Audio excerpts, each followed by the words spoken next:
Here is the thing. Nobody tells you about the most dangerous places in the universe.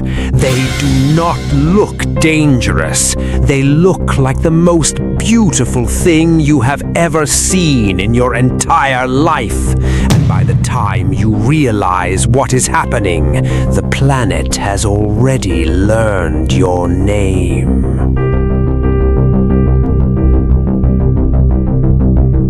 The probe said Veylith was safe. Every reading was clean.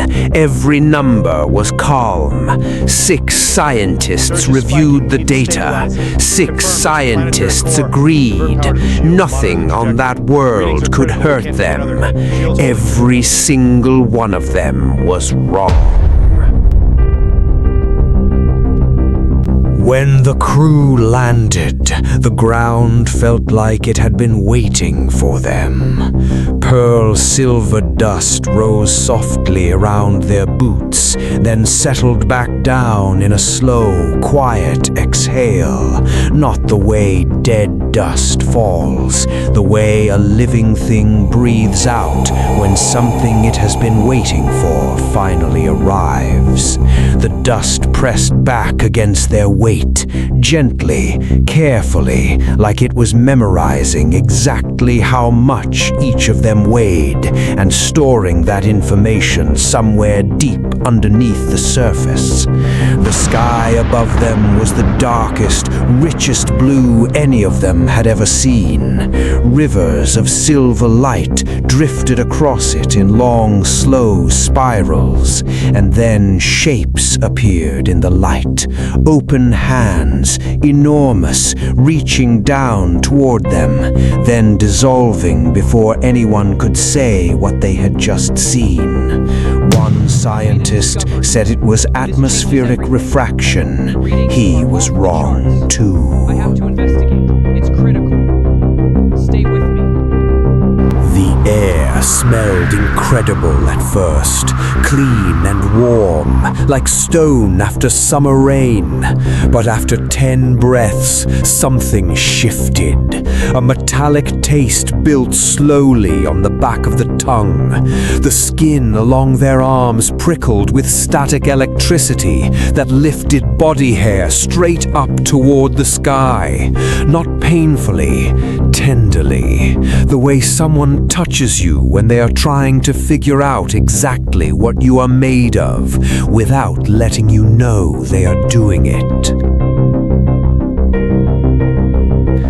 At the center of the crater, the arch was already waiting. Ghost violet crystal, thin as a human wrist, curved upward and bent back on itself.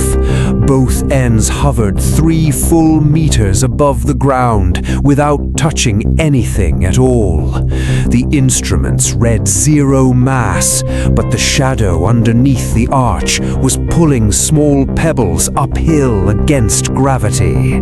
The shadow was heavier than the crystal itself.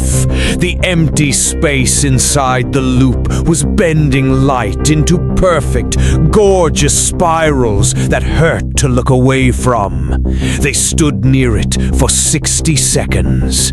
In those 60 seconds, every single heartbeat in the crew locked together, not gradually, all at once, like something had reached into each chest and synchronized them by hand. And then the memories started. Childhood rooms, the sound of familiar voices, the specific feeling of being somewhere that already knew everything about you and loved it anyway. The planet was not welcoming them. It was measuring them, and it was so beautiful that nobody wanted to leave.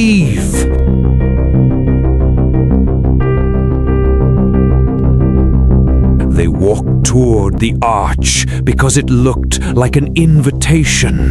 The ground rose gently beneath every step as if trying to help. Their hands reached forward before a single one of their minds could tell them to stop. The beauty was doing something to their judgment, making the warnings feel small, making the fear feel embarrassing. And then Veylith appeared.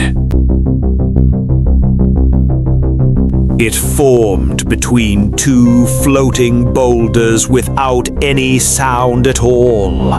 Ghost violet rings spinning in opposite directions around a core of deep, dark, void blue light no bigger than a human fist. Every proportion was mathematically perfect. It hung in the air like something that had spent a very long time becoming exactly what it needed to be. Then it moved. One ring detached, drifted forward, stopped at breathing distance from the lead scientist's chest. It began spinning in perfect time with his heartbeat. Then it slowed the heartbeat down, 1 beat slower every 10 seconds. The other rings tilted in silence to match the exact angle of his shoulders, the exact curve of his spine.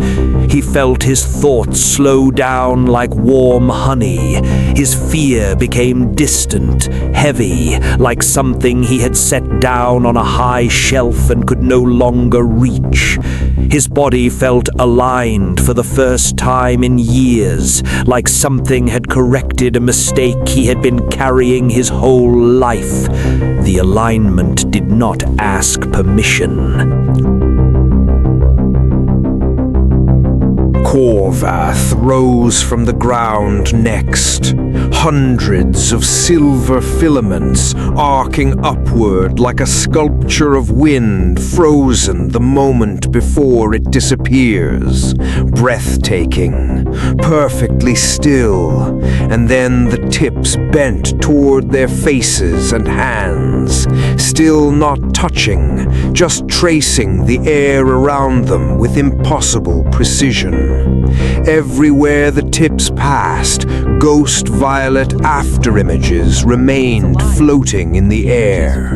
And inside those afterimages, each crew member was already standing differently, already calm, already part of the rings, already finished becoming something else entirely. The two entities met each other. A ring passed through the filaments. The filaments wrapped the ring and released it. Both changed. What formed after was not beautiful the way a painting is beautiful. It was beautiful the way a perfect trap is beautiful. Every ring and filament rotated slowly until everything was pointing directly at the nearest human heart.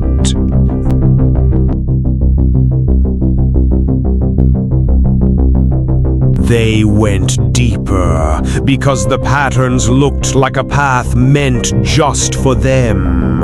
The ground became black glass, veined with violet light, and it bent gently under each boot like thin ice stretched over a bottomless drop. Every step produced a chime that matched the exact force behind it.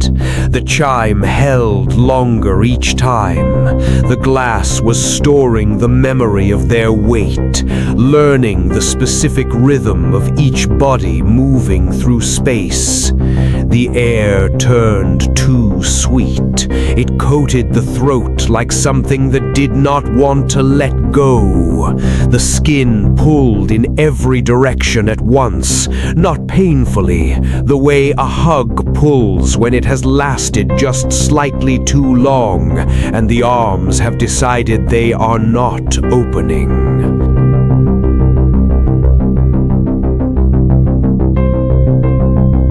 The spire rose from the center of everything, a column of molten pearl light reaching into a sky gone almost entirely violet. At its peak, a black point floated, no larger than a human eye. Around it, crystal shards the size of fingers orbited in rings that passed silently through each other without breaking. Light bent around the entire structure in long, gorgeous curves that made it nearly impossible to look away. It was the most beautiful thing any human being had ever seen with their own eyes. It was also the moment Veylith stopped pretending.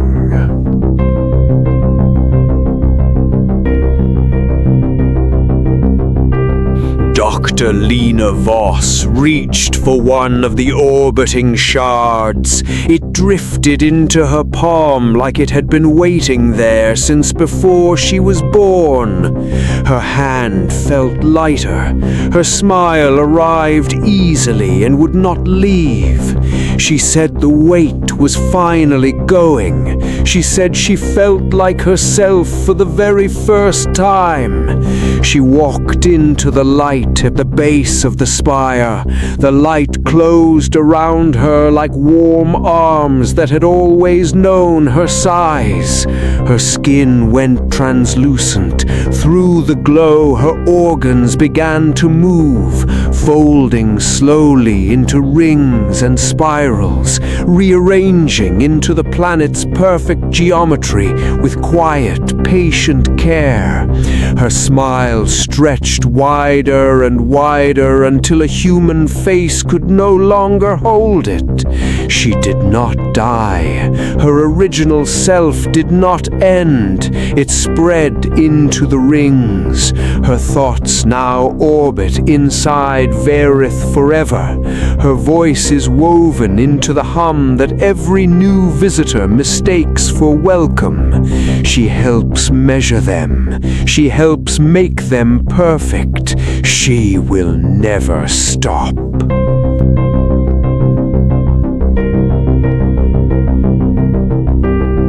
The others understood too late.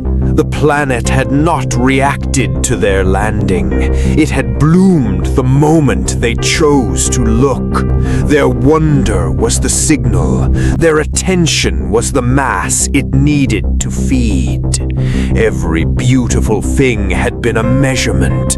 Every warm, peaceful feeling had been a rewrite. Every gentle pull had been the planet quietly deciding what shape it wanted them to become. This world is not alone. Others wait in the dark, each one tuned to something different, each one dormant until a human mind turns toward it with curiosity or awe or fear. The signal is always the same: your attention. That has always been enough. You kept watching. You kept looking. Check your room right now. Check where the light sits slightly wrong. Check the corners your eyes keep returning to without knowing why.